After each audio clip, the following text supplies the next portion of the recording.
Civil engineers के लिए, specially fresher civil engineers के लिए जिसके पास बी बीटेक एंड ग्रेजुएट और आईटीआई डिग्री है, उसके लिए एक बहुत अच्छा अपॉर्चुनिटीज आया है राइट्स में। एज एन अप्रेंटिस ट्रेनिंग के लिए आपको ट्रेनिंग के दौरान में स्टाइपेंड भी मिलेगा। एंड जो नॉर्मल ग्रेजुएट है, बीएससी, बीकॉम, बीबीए, उसके लिए भी एक अच्छा अपॉर्चुनिटीज आया है इसमें एज एन अप्रेंटिस ट्रेनिंग करने के लिए। तो हम लोग डिटेल्ड एडवर्टाइजमेंट को देखते हैं, क्या क्या एलिजिबिलिटी क्राइटेरिया है, कैसे सिलेक्शन होगा, ये हम लोग पूरा देखते हैं। तो आपका पास कोई भी एक्सपीरियंस नहीं है तो आप लोग इसको जरूर अप्लाई कीजिए। ओके, आपको ट्रेनिंग के दौरान में बहुत कुछ सीखने का मिलेगा, उसके बाद आपको किसी न किसी ऑर्गेनाइजेशन में काम करने का मौका भी मिलेगा। ओके, देखिए ये राइट्स लिमिटेड की तरफ से आया है, यह एक डिटेल्ड एडवर्टाइजमेंट। राइट्स एक गवर्नमेंट ऑफ इंडिया का पीएसयू ऑर्गेनाइजेशन है जो मिनिस्ट्री ऑफ रेलवेज का अंडर में आता है। तो इसमें आपको सपोज 1 साल का एज एन अप्रेंटिस ट्रेनिंग करने का मिलेगा अपॉर्चुनिटीज, तो आपको बहुत कुछ सीखने को मिलेगा। सबसे पहले देखिए डेट, इंपॉर्टेंट डेट्स क्या है। एंगेजमेंट ऑफ अप्रेंटिसेस के लिए commencement of online application on respective apprenticeship portals is 6/12/2024, means already start हो चुका है and last date is 25/12/2024। Okay, तो आपका पास कोई भी एक्सपीरियंस नहीं है तो आप एक्सपीरियंस गैदर करने के लिए इसको आप लोग जरूर अप्लाई कीजिए। एंड आपको महीना महीना में स्टाइपेंड भी मिलेगा, कितना मिलेगा एंड कैसे अप्लाई करना है ये सब हम लोग का भी देखते हैं। देखिए ये शेड्यूल्ड ए कंपनी है, central public sector enterprise company है। इसमें वैकेंसी डिटेल्स क्या है, देखिए वैकेंसी डिटेल के लिए आपको अप्रेंटिसशिप, ग्रेजुएट अप्रेंटिस के लिए आपको 14,000 स्टाइपेंड मिलेगा। एंड आपको इसके लिए आपको बी बीटेक होना चाहिए, एंड नॉन इंजीनियरिंग डिग्री के लिए आपको बीए, बीबीए और बीकॉम और बीएससी और बीसीए 3 इयर्स का डिग्री होना चाहिए। इसके लिए भी आपको 14,000 स्टाइपेंड मिलेगा per month. Okay, and total जो नंबर ऑफ वैकेंसीज है 112 वैकेंसीज है। एंड जो नॉन इंजीनियरिंग है मींस बीए, बीबीए, बीकॉम है, उसके लिए 29। एंड डिप्लोमा अप्रेंटिस के लिए आपको 12,000 स्टाइपेंड मिलेगा। इंजीनियरिंग डिग्री होना चाहिए आपको 3 इयर्स का। एंड टोटल जो number of vacancies that is 36। Then trade apprentice ITI pass के लिए, जो आईटीआई पास हो गया उसके लिए आपको 10,000 स्टाइपेंड मिलेगा महीना में।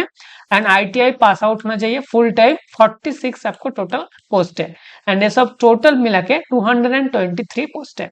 देन इसमें देखिए note 1, candidates from all over India are encourage to apply for the above vacancies since posting location is spread across the country, while preference for posting may also be taken from the candidates. However, final posting shall be decided based on the requirements of the rights. Okay, तो अब जिस भी state से है उसको apply कीजिए। आपको nearest same state में और नियरेस्ट लोकेशन में जनरली पोस्टिंग दिया जाता है अप्रेंटिस ट्रेनिंग के लिए। Okay, then number 2, a candidate can apply for 1 post and not more than 1 application should be submitted by the candidate. आपको सिंगल टाइम में सबमिट करना होगा and 1 candidate can apply for the 1 post.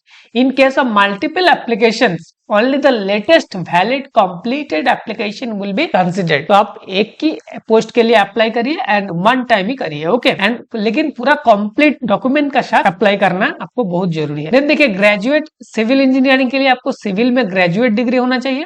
इसके लिए जो total post है that is 46। Architecture के लिए 2 है। Then mechanical, then chemical and metallurgy के लिए टोटल जो पोस्ट है दैट इज 112। ग्रेजुएट इंजीनियरिंग के लिए, तो सिविल के लिए जो टोटल पोस्ट है दैट इज 46 का ब्रेकअप क्या है, एससी के लिए 6, ST 3, OBC 12, EWS 4 and unreserved 20, total 46 post है।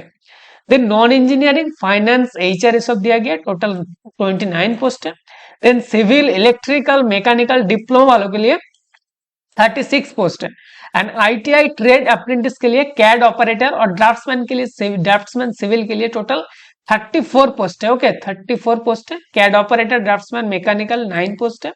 ये सब मिला के टोटल 223 पोस्ट है। Okay, then other trades under ITI include mechanic, welder, fitter, turner, plumber etcetera. Okay, तो आप आईटीआई इसी ब्रांच में किया है तो इसको आप लोग जरूर अप्लाई कर सकते हैं। देन और जो eligibility of the selection criteria, आपको कौन सा बेसिस पे सिलेक्शन किया जाएगा।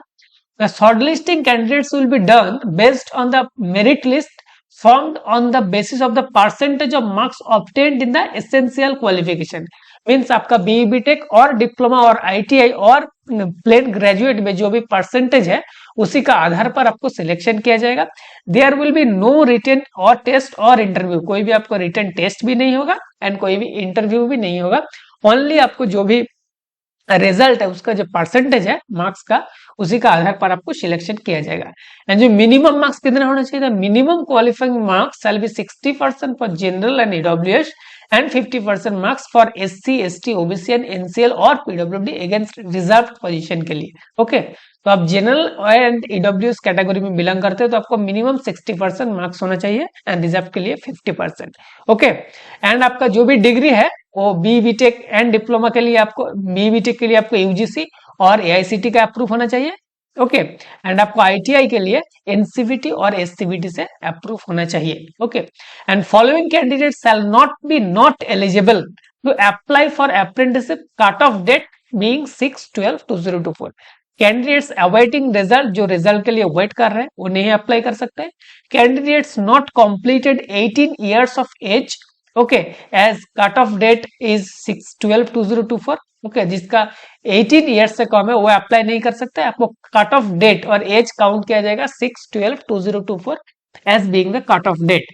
And candidates who have already avail the apprenticeship training, जो ऑलरेडी एक बार अवेल कर लिया वो अप्लाई नहीं कर सकते। And candidates who have undergone training और हैज जॉब एक्सपीरियंस, ओके, जो ट्रेनिंग ऑलरेडी चल रहा है और जिसका पास जॉब एक्सपीरियंस है वो भी अप्लाई नहीं कर सकते। And candidates completing the essential qualification of the engineering and non-engineering or diploma prior to 6/12/2029 5 years, okay, तो वो भी अप्लाई नहीं कर सकते। जिसका ऑलरेडी 5 years हो चुका है वो भी अप्लाई नहीं कर सकते। And in case of ITI there is no restriction in the year of the attainment of the essential qualification. Okay, तो ये सब आपको क्राइटेरिया को फुलफिल करना चाहिए। आपको मिनिमम 60% मार्क्स होना चाहिए, तो आपको रिजल्ट 6/12/2024 का पहले होना चाहिए, ओके, लेकिन 6/12/2019 का बाद होना चाहिए। देन देखिए हाउ टू अप्लाई, आपको कैसे अप्लाई करना है ना। इंजीनियरिंग डिग्री ग्रेजुएट और डिप्लोमा और आईटीआई के लिए आपको एनएपीएस पोर्टल में जाके अप्लाई करना होगा। ओके, अप्रेंटिसशिप पोर्टल में जाके आपको अप्लाई करना होगा। सबसे पहले आपको रजिस्ट्रेशन करना होगा। देन आपको रजिस्ट्रेशन करने के बाद once registered on the NATS और NAPS apprenticeship portal as applicable, the candidates need to log in to their respective NATS or NAPS portal using their user ID or email ID and apply for the apprenticeship opening and opportunities for Rights Limited as the establishment name। okay, तो establishment name में आपको Rights Limited को select करना होगा, करके apply करना होगा। and before applying the candidates must ensure that all their profile details means caste, educational background, personal details along with the aggregate percentage ये सब के साथ आपको अप्लाई करना होगा।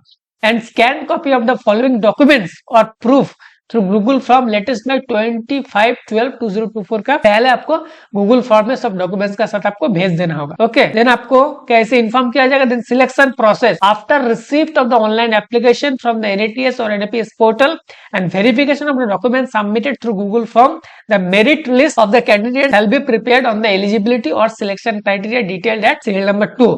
ओके, तो आपको सिलेक्शन किया जाएगा। And duration of the apprenticeship training is only for 1 year and shall not be extended, आपको 1 साल के लिए लिया जाएगा। एंड जो भी स्टाइपेंड मिलेगा आपको 1 साल के लिए मिलेगा। Okay, and at the time of joining आपको ओरिजिनल डॉक्यूमेंट भी शो करना होगा। Candidates applying within the last date mentioned herein shall only be considered for the further selection process.